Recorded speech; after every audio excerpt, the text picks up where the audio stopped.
ओम श्री शक्ति नमः। ओम श्री शक्ति नमः। ओम श्री शक्ति नमः। उपमन्यु द्वारा श्री कृष्ण को पाशुपत ज्ञान का उपदेश। ऋषियों ने पूछा, पाशुपत ज्ञान क्या है? भगवान श्री पशुपति कैसे हैं और अनायासी मान कर्म करने वाले भगवान श्री कृष्ण कृष्ण ने उपमन्यु से किस प्रकार प्रश्न किया था? वायुदेव, आप साक्षात शंकर के स्वरूप हैं, इसीलिए ये सब बातें बताइए। तीनों लोकों में आपके समान दूसरा कोई कोई वक्ता इन बातों को बताने में समर्थ नहीं है। सूर्य जी कहते हैं, उन महर्षियों की यह बात सुनकर वायुदेव देव ने भगवान शंकर का स्मरण करके इस प्रकार उत्तर देना आरंभ किया।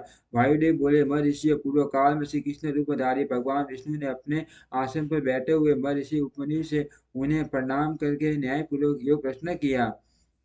श्री कृष्ण ने कहा, भगवान महादेव जी ने देवी पार्वती को जिस दिव्य पाशुपत ज्ञान तथा अपनी संपूर्ण विभूति का उपदेश दिया था, मैं उसी को सुनना चाहता हूँ। महादेव जी पशुपति ये कैसे हुए? पशु कौन कहलाते हैं? वे पशु किन किन पासों से बांधे जाते हैं और फिर किस प्रकार उनसे मुक्त होते हैं? महात्मा श्री कृष्ण के इस प्रकार पूछने पर श्रीमान उपमन्यु ने महादेव जी तथा देवी पार्वती को प्रणाम करके उनके प्रश्न के अनुसार उत्तर देना आरंभ किया। उपमन्यु जी बोले, देवकी नंदन ब्रह्मा जी से लेकर स्थावर पर्यंत जो भी संसार के वशवर्ती चराचर प्राणी है, वे सब के सब भगवान शिव के पशु कहलाते हैं। उपमन्यु जी बोले, देवकी नंदन ब्रह्मा जी से लेकर स्थावर पर्यंत जो भी संसार के वशवर्ती चराचर प्राणी है, वे सब के सब भगवान शिव के पशु कहलाते हैं। और उनके पति होने के कारण देवेश्वर शिव को पशुपति कहा गया है। वे पशुपति अपने पशुओं का मल और माया आदि पाशों से बांधते हैं और भक्ति पूर्वक उनके द्वारा आराधित होने पर वे स्वयं ही उन्हें पाशों से मुक्त करते हैं। जो 24 तत्व हैं, वे माया के कार्य एवं गुण हैं, वे ही इस विषय कहलाते हैं। जीवों पशुओं के को बांधने वाले ले पास वे ही हैं। इन पार्षद द्वारा ब्रह्मा से लेकर कीट पर्यंत समस्त पशुओं को बांध कर महेश्वर पशुपति ये देव उनसे अपना कार्य करवाते हैं। उन महेश्वर की ही आज्ञा से प्रकृति पुरुषों शीत बुद्धि को जन्म देती है। बुद्धि अहंकार को प्रकट करती है तथा अहंकार कल्याणदायी देवादिदेव शिव की आज्ञा से 11 इंद्रियों और 5 तन मात्राओं को उत्पन्न करता है। तन मात्राएं भी उन्हें महेश्वर के मान शासन से प्रेरित हो कर्म से 5 महाभूतों को उत्पन्न करती हैं। वे सब महाभूत शिव की आज्ञा से ब्रह्मा से लेकर पूर्ण तन पर्यंत देहधारियों के लिए देह की सृष्टि करते हैं। बुद्धि कर्तव्य का निश्चय करती है और अहंकार अभिमान करता है। शीत चेतता है और मन संकल्प विकल्प करता है। श्रवण आदि ज्ञानेन्द्रिय पृथक शब्द आदि विषयों को ग्रहण करती है। वे महादेव जी के आज्ञा बल से केवल अपने ही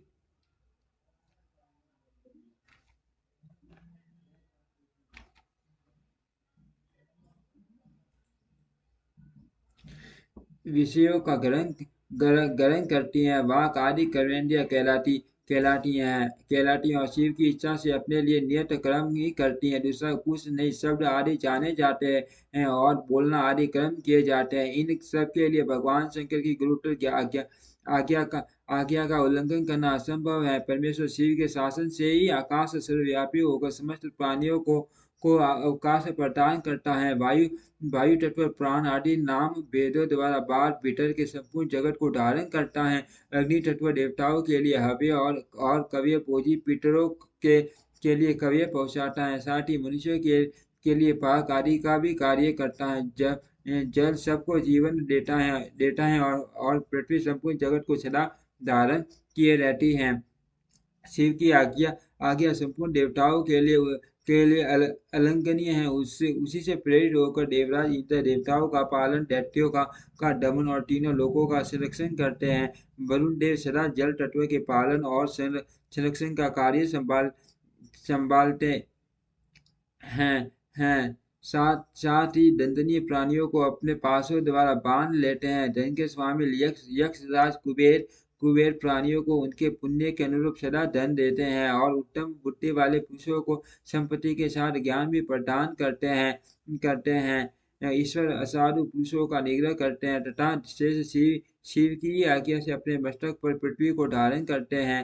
करते हैं तथा शेष शिव की आज्ञा से ही अपने मस्तक पर पृथ्वी को धारण करते हैं। उन्हें शेष को श्री हरि की तामसी रौद्र मूर्ति कहा गया है, जो जगत का प्रलय करने वाली है। ब्रह्मा जी शिव की आज्ञा से संपूर्ण जगत की सृष्टि करते हैं तथा अपनी अपनी अन्य मूर्तियों द्वारा पालन और संहार कार्य भी करते हैं। भगवान विष्णु अपनी तीव्र मूर्तियों मूर्तियों द्वारा विश्व का पालन सृजन और संहार भी करते हैं। विश्वात्मा भगवान हर भी तीन रूपों में विभक्त हो संपूर्ण जगत का संहार सृष्टि और रक्षा करते हैं। काल काल सबको उत्पन्न करता है, वही प्रजा की सृष्टि करता है तथा वही शिव का पालन करता है। ये सब वह महाकाल की आज्ञा से प्रेरित होकर ही करता है। भगवान सूर्य उन्हीं की आज्ञा से अपने तीन अंशों द्वारा जगत का पालन करते हैं। अपनी किरणों द्वारा वृष्टि के लिए आदेश देते हैं और स्वयं ही आकाश में मेघ बनकर बरसते हैं। चंद्रभूषण शिव का शासन मानकर ही चंद्रमा औषधियों का पोषण और प्राणियों को आदित करते हैं। साथ ही देवताओं को